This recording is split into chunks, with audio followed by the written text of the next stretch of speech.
Hola, qué gusto arrancar con un nuevo análisis. Hoy tenemos un tema que, honestamente, es fascinante y súper práctico.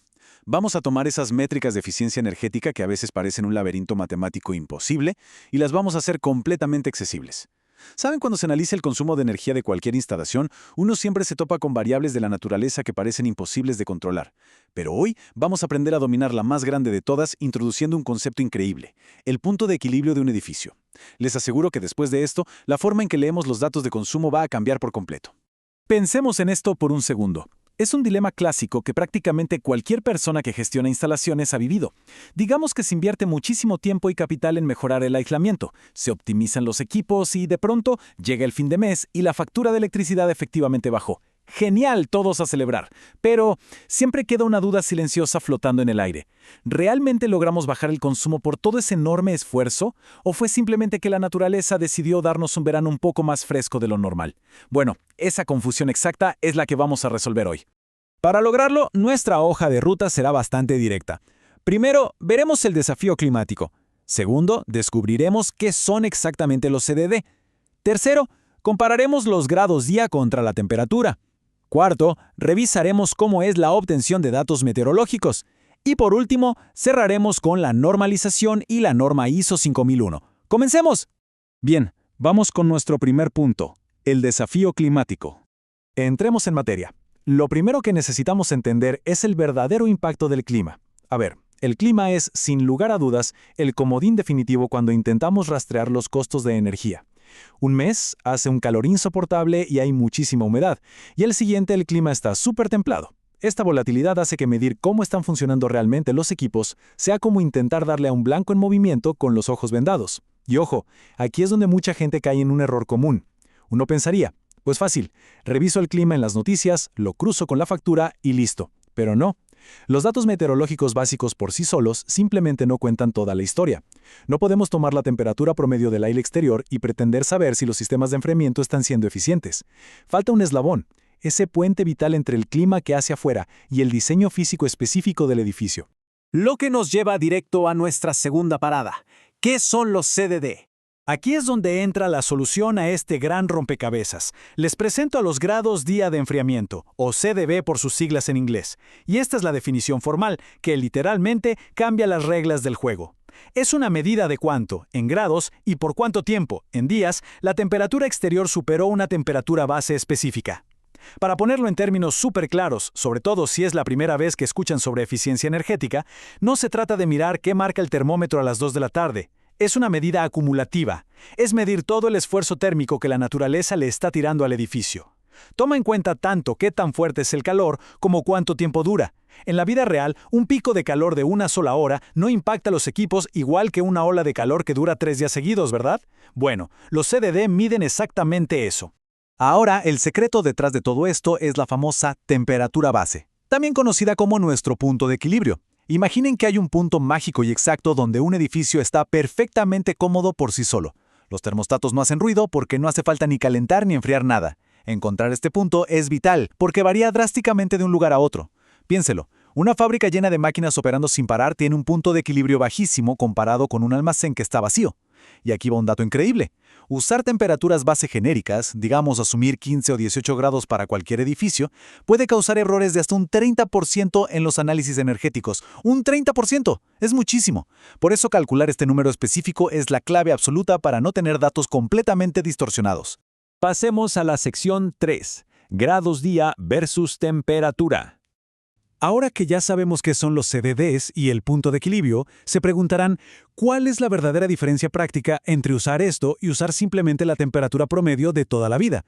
Pues es abismal. Por un lado tenemos la temperatura promedio, que es básicamente un dato en bruto. Nos dice si el mes es todo caluroso, sí, pero es totalmente estático. No nos dice nada sobre el impacto real en nuestra factura eléctrica. Por otro lado, tenemos los grados día de enfriamiento. Esta sí que es una métrica dinámica y sobre todo procesable. Toma ese clima en bruto y lo filtra a través de la realidad física de la instalación usando el tiempo y ese punto de equilibrio del que acabamos de hablar.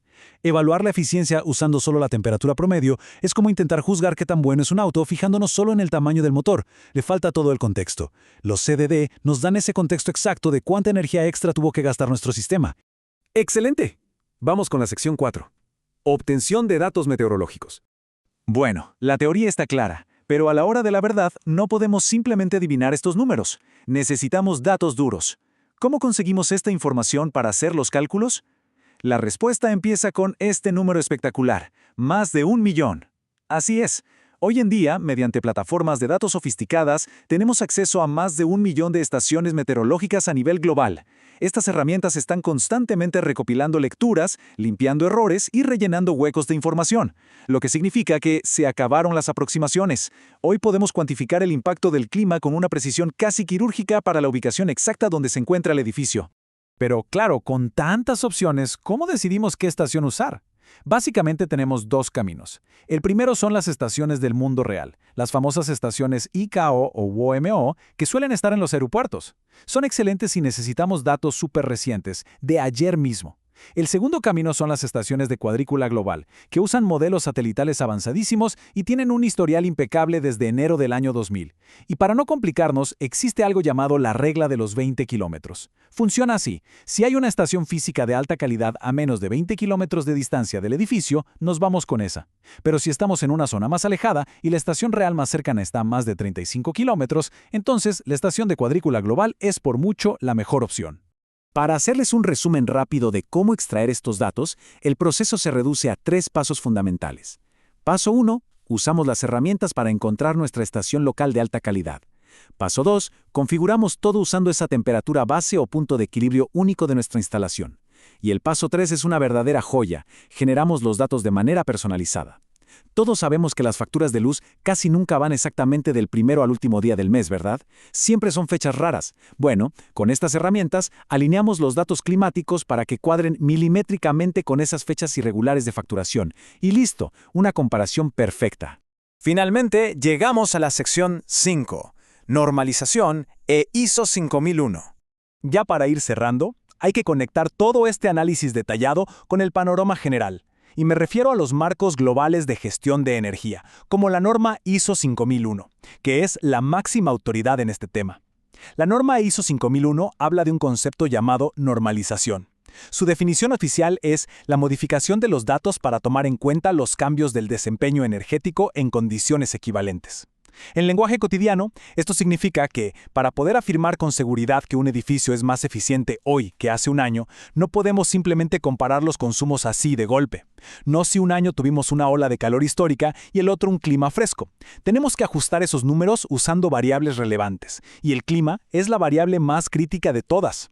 Los grados día de enfriamiento son precisamente la herramienta matemática que nos deja ajustar la balanza para comparar, ahora sí, manzanas con manzanas. Y esto ilustra de manera brillante la magia de todo este proceso.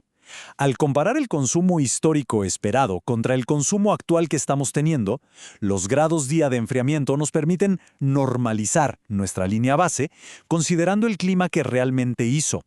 Esa diferencia final, ese ajuste, nos revela la mejora energética verdadera. Literalmente elimina las suposiciones. Ya no tenemos que cruzar los dedos esperando que nuestros jefes crean que hicimos un buen trabajo optimizando sistemas. Ahora tenemos la evidencia estadística, clara e innegable de nuestro desempeño, totalmente separada del humor cambiante de la naturaleza. Llegamos al final de este análisis y quiero compartir una reflexión que ojalá se lleven hoy.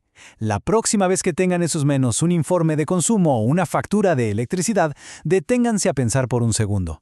¿Esos números que están viendo realmente están midiendo la eficiencia operativa del edificio o simplemente están documentando si hizo mucho calor ese mes? Adoptar los grados día de enfriamiento y conocer nuestro punto de equilibrio es el paso definitivo para descubrir la realidad que se esconde detrás de los datos. Muchas gracias por acompañarnos en esta explicación y a seguir buscando siempre la verdadera eficiencia.